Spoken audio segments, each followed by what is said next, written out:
पानी में रखा कोई चीज आपको हल्का लगे। आप अगर कोई ईंट है बाहर रखेंगे तो ज्यादा 5 किलो का लगेगा, पानी के अंदर उसको उठाएंगे तो शायद 4 किलो का ही लगे। तो कंपेरेटिवली थोड़ा उसका वेट क्या हो जाता है, कम हो जाता है। ये किस बल के कारण कम होता है? आप अगर स्विमिंग पूल में अगर 2-3 घंटा नहा दिए, जब बाहर निकलेगा तो आपका अपना शरीर भारी लगने लगेगा, बहुत भारी लगने लगता है, लगेगा उठबे नहीं करेगा। शुरुआती 2-4 कदम तो लगेगा कि अरे भाई साहब क्या हो गया, चंद्रमा पे आ गए क्या हम लोग यहाँ। तो उसमें क्या होता है कि आप 1-1.5 घंटे जब पानी में रह जाते हैं तो 1-1.5 घंटे तक देखिए उत्प्लावन बल हम आपको बताते हैं।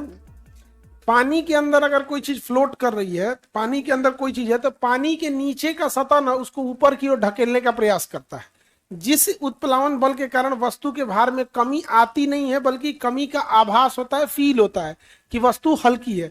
तो पानी में रखा कोई चीज आपको क्या लगेगा, हल्का लगेगा। जैसे आप अगर कोई ईंट है बाहर रखेंगे तो ज्यादा 5 किलो का लगेगा, पानी के अंदर उसको उठाएंगे तो शायद 4 किलो का ही लगे।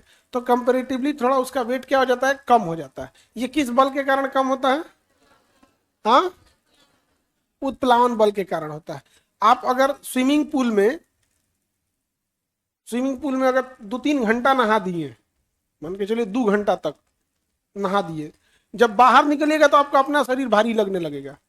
कितना आदमी 1-1.5 घंटा नहाया, पानी में रहा है, बाहर निकलने के बाद अपना शरीर भारी लगता है जी? हाँ, बहुत भारी लगने लगता है, लगेगा उठबे नहीं करेगा जी। शुरुआती 2-4 कदम तो लगेगा कि अरे भाई साहब क्या हो गया, चंद्रमा पे आ गए क्या हम लोग यहाँ। तो शुरुआत उसमें क्या होता है कि आप 1-1.5 घंटे जब पानी में रह जाते हैं तो 1-1.5 घंटे तक आपका, जब आप पैर उठा रहे होते हैं तो आप आधा पैर आप उठाते हैं और आधा पानी का उत्प्लावन बल उठा देता है। तो 1-आध घंटे में ना ब्रेन इसको एडजस्ट कर लेता है कि ज्यादा फोर्स लगाने की जरूरत नहीं है, ये तो इतने में उठ जा रहा है। और 1-आध घंटा में ब्रेन उतने मैसेज भेजता है, उतने सिग्नल भेजता है, और जैसे पानी से बाहर निकलते हैं तो उतने भेजते तो ऊपर में नहीं उठेगा। अरे फिर 2-4 कदम चलेंगे तब उसको कहेंगे जमीन का प्राणी हो, आ जाओ अपने जगह पे। उस बल को हम क्या कहेंगे, उत्प्लावन बल। कौन सा बल? उत्प्लावन बल। समझ में आ गया कि नहीं आएगा? कोई भी चीज जब पानी में डूबी रहती है तो उसके ऊपर एक फोर्स काम करता है, उसे क्या कहेंगे, उत्प्लावन बल काम। समझ में आ गया? उत्प्लावन बल निकालने के लिए फॉर्मूला होता है रो वी जी। रो वी जी। रो क्या होता है? एक विशिष्ट घनत्व होता है। विशिष्ट घनत्व क्या है? हर अलग अलग मैटर का, लोहे का विशिष्ट घनत्व अलग होगा, तांबे का अलग होगा, कॉपर का मतलब एल्युमिनियम का अलग होगा। तो ये विशिष्ट घनत्व आपको याद करने की जरूरत नहीं है। अगर न्यूमेरिकल देगा तो विशिष्ट घनत्व रो का वैल्यू दिया रहेगा। रीजन समझो, दुनिया में अलग अलग पदार्थ है, किसका किसका हम याद रखेंगे? आप उसी का याद रखेंगे जो सिंगल है। जैसे जी का वैल्यू 9.8, ये नहीं याद किए तो ब्लंडर है।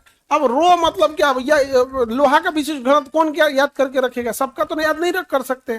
तो विशिष्ट घनत्व न्यूमेरिकल अगर इससे दिया तो उसमें आपको विशिष्ट घनत्व क्या कर दिया रहेगा, वैल्यू दिया रहेगा ब्रैकेट में, विशिष्ट घनत्व इतना है। जी का वैल्यू तो आपको चाहिए नहीं, 9.8 आप सॉल्व करने के लिए उसे 10 मान लीजिएगा, आंसर भी लमसम में आ जाएगा। अब क्या बच गया, भी मतलब आयतन। भी मतलब आयतन, कि वो डूबा हुआ वस्तु का एरिया, आयतन कितना है। जैसे कोई ईंट है, क्या है, ईंटा, तो ईंटा की लंबाई चौड़ाई ऊंचाई होगी, तो वो हो गया आयतन। जी का वैल्यू 9.8 और रह गया विशिष्ट घनत्व रो, उसका वैल्यू वो क्वेश्चन में दिया रहेगा। अब ईंटे की भी 3 अलग अलग कैटेगरी। एक रेड ब्रिक जो हम लोग यूज करते हैं, सबसे भारी होता है। एक फ्लाई एश का होता है, और एक ऑटोक्लेव एरिटेड होता है, double AC. Autoclave aerated concrete, AC block, ये सबसे हल्का होता है, एकदम हल्का, एकदम कैसा होगा, हल्का हो जाता है।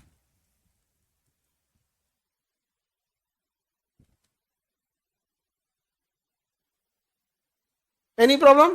तो अभी आप लोग जो ईंट देख रहे हैं वो रेड ब्रिक देखे हुए हैं। कौन सा ब्रिक देखे? रेड ब्रिक देखे। तो रेड ब्रिक में क्या है ना कि उसमें एक झमेला है।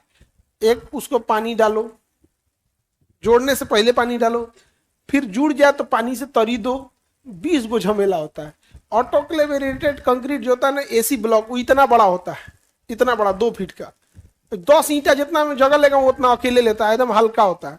और उसको पेस्ट से जोड़ा जाता है, सीमेंट उमेंट से नहीं, उसका अलग पेस्ट आता है, एडहेसिव बोलते हैं। एडहेसिव समझ में आ गया कि नहीं आ गया? एडेसिव असंजक बल, और तो उसका पेस्ट बना के ऐसे लेप लगा के सटा दीजिए। अब 5 मिनट बाद वो सट गया, 5-6 मिनट बाद वो क्या हो गया, सट गया। अब वो ढकेलते रहिए, अब नहीं टूटेगा। आई सीमेंट वाला तरी दो, पहले ईंटा भिगाओ, फिर मसाला लाओ, बालू लाओ, सीमेंट लाओ, पानी लाओ, ओके घोरो, महीन हो गया, पातर हो गया, फिर लगाओ, जोड़ो। इतना ज्वाइंट, जितना ज्वाइंट उतने ज्यादा मसाला खाएगा, कम ज्वाइंट कम मसाला खाएगा, जितना ज्यादा ज्वाइंट उतना ज्यादा टाइम लगेगा, कम ज्वाइंट कम टाइम लगेगा। तो धड़ाधड़ एसी ब्लॉक क्या हो जाता है, जुड़ते जाता है। तो सबका घनत्व क्या है, अलग अलग होता है, सबका विशिष्ट घनत्व क्या है, अलग अलग।